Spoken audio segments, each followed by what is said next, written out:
So good morning guys, আজকে শনিবার 21 তারিখ। এখন ঘড়ির কাঁটায় বাজে 7টা 25। আমি সকাল সকাল রেডি হয়ে পড়েছি।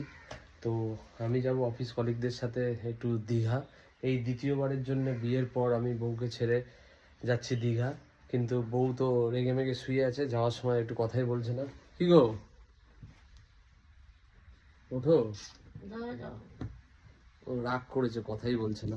ওর রাগের আরও একটা কারণ আছে, কারণ হচ্ছে এই বিয়ের পর দ্বিতীয়বারের জন্য যখন দীঘায় যাচ্ছি, ওকে তো নিয়ে যাচ্ছি না, ওর জন্য ও একটু রাগ করেছে। কিন্তু তার অন্যতম কারণ কি, দীঘা যাওয়াটা না, কালকে হচ্ছে আমার বার্থডে। তা ও প্রত্যেকবার আমার বার্থডেতে আমার সাথেই রাত্রিবেলা থাকে, 12টার পর সেলিব্রেশন করে। তো এইবারে আর পারবে না কেউ, কেন কি আমি কালকে ফিরবো। কি গো, একটু কথা বলে নাও, বেরিয়ে যাচ্ছি। দরজা ফরজা বন্ধ করতে হবে তো। ওঠো। বলছে যাদের সাথে যাচ্ছ তাদের সাথেই থাকো।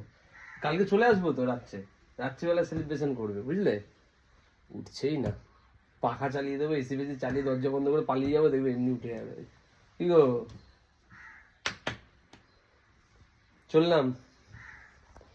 চলো গাইস, তাহলে এখন যাবো ডানলপে আসবে গাড়ি, গাড়িতে করে দিন যাবো। ও তো উঠছেই না, রেগে মেগে শুয়ে আছে।